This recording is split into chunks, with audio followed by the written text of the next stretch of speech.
didn't get the furlough scheme extended. Good morning, Kate. What do you make of this solution? You know, Kate, I wanted to welcome the Chancellor's announcement. I welcomed the last one in March. But I feel this morning for millions of families who are going to be worried about what is undoubtedly going to be mounting unemployment and next year a wave of business bankruptcies. You see, there was nothing in his message yesterday for the 1.5 million who are now unemployed, or for the million who are on universal credit looking for a job, for almost 1 million young people who are outside education but don't have a job. And then he did something for part-time work, but he's only paying 22% of the wages. And it will be cheaper, I'm afraid, for an employer to keep a full-time person on than to keep 2 part-time people on. I think he's got to reconsider this. I think he needs to have a summit of all those who know more about this, and that's the mayors around the regions, that's the unions and the business community, and I think he needs to come back with a better budget for jobs. And I suspect that he knows himself this morning he's going to have to change his measures, because we've got the health restrictions, but the support for the people who are affected by them is now being reduced. Can we afford a better budget for jobs, though? That's the problem, isn't it? They've made a party manifesto not to put up taxation, so the alternative is borrowing. Already, the deficit is on course to hit 400 billion this year. That's a record amount in peacetime. We're all going to have to pay for that.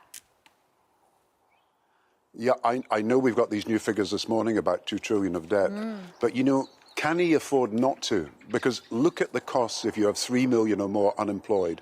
Look at the costs in unemployment benefit. Look at the costs in keeping children and families in food. You know, other countries are doing twice as much as Britain in this recovery phase. America's considering doing 4 times as much as Britain. Now, this is a one-in-a-century event. Everybody says this, and we've got to take the extraordinary measures so we spend now to save later. And, of course, we can borrow at very low interest rates, and people are ready to lend money to us to do so. I think you've got to think of the future. If we destroy capacity in industry, destroy jobs, see good businesses that are viable going under, then it's a huge cost to the economy later. He's got to invest now to save later. He said yesterday he can't save every business, I can't save every job, no Chancellor could.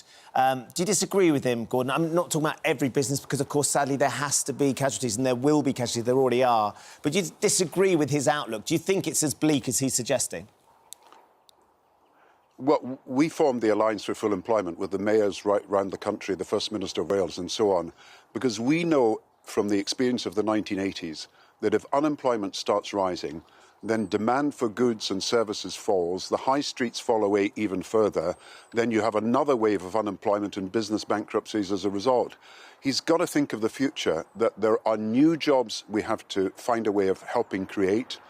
For example, in the green economy, for example, in online services. He's got to help that. I have been looking at the problems of young people. I think there's about 500,000 young people who will never get a chance of getting some opportunity over the next few months. It could even be 750,000.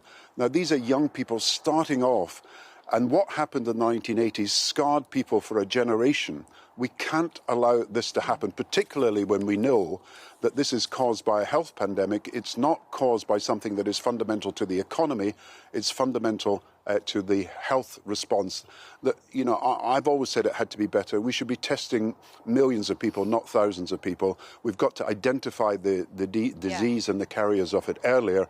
If we could do that, then I think the economy would have more confidence, or business would have more confidence about restoring the economy. We're in a recession, aren't we? The last time we were in the recession was in 2009. You were Prime Minister, you've been ex-Chancellor, and you've managed the crash, of course, before that. Knowing that, having that knowledge, what advice would you be imparting to Rishi Sunak right now, and the Prime Minister himself, who's got to try and navigate this with the team around him? Well, we created a Future Jobs Fund and other measures that probably saved 1 million people from being unemployed in 1 year alone. And I think it's the scale of that ambition that's necessary. Why doesn't he call people from around the country into this job summit?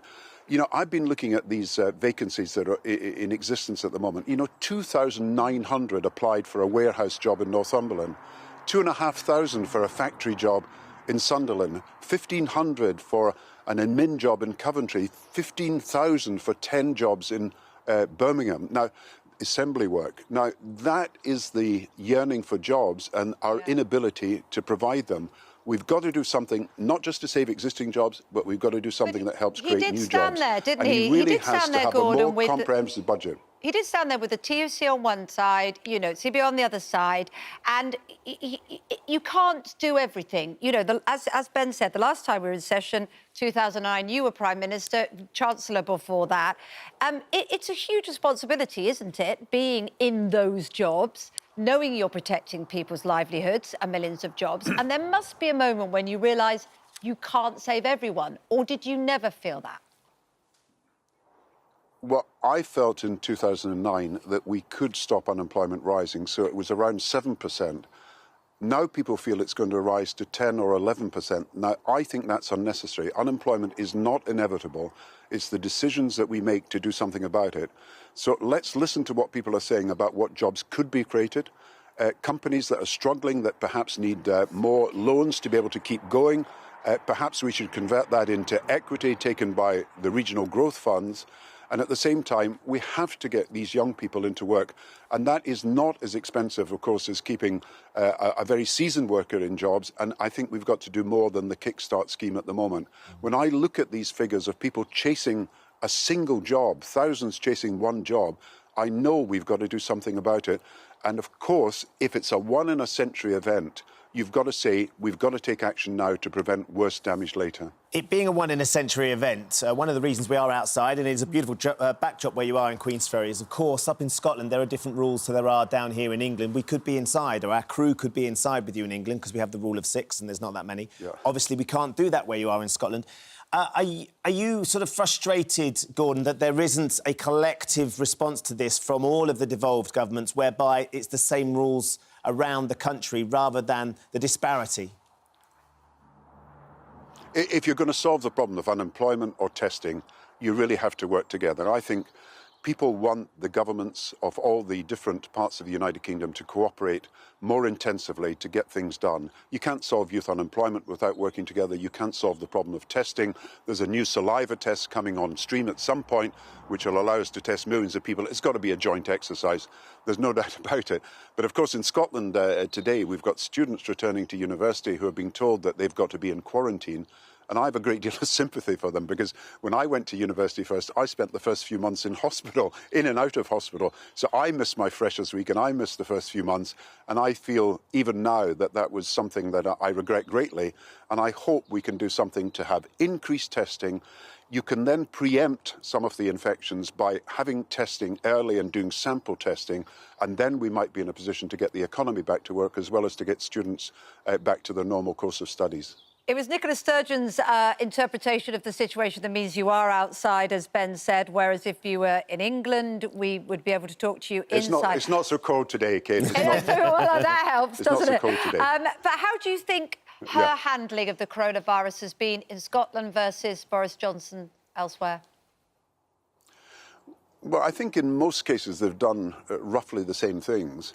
I think she's been ahead of him on some of the issues that had to be dealt with, like, for example, the closing down of certain facilities, the local lockdowns and everything else. But, of course, the same mistakes were made in Scotland about old people's homes. The same mistakes were made about not closing down early enough in March. The same mistakes about the lack of testing for too long.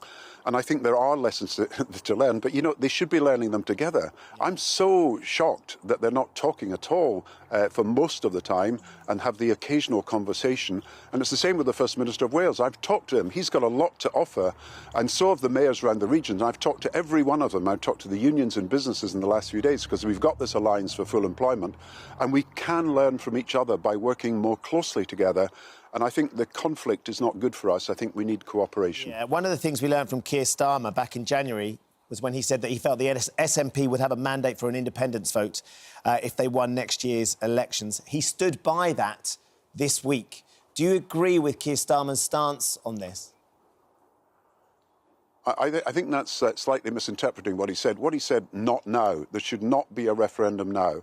We're dealing with the virus, we're dealing with unemployment, we're dealing with the fallout from all these two crises. And really, I don't think there's many people in Scotland who want a referendum at the moment. They want us to get back to work. They want us to solve the health problem. They want us to get the testing done. There does seem to be growing support, though, doesn't there, Gordon? And you would know because you're up there, so you're on the ground. There does seem to be growing support. All the polls consistently suggesting there is a majority that are looking at the situation. They are looking at what Nicola Sturgeon has done. They are looking at what's happening over the border in England and Boris Johnson. And actually, it's suggesting that there's more of them that would like independence.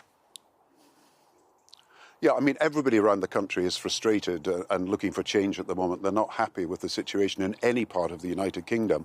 But, you know, when you look at the polling, yes, there's a large number want independence, but yes, the biggest majority, 75% in a recent poll, they want Scotland to cooperate with the rest of the United Kingdom to get things done, like the testing and like dealing with the virus. So actually, there's a bigger majority for people to work together and to cooperate and to show some solidarity with each other than to have this breakaway at this particular point of time when people's really worries are about other things.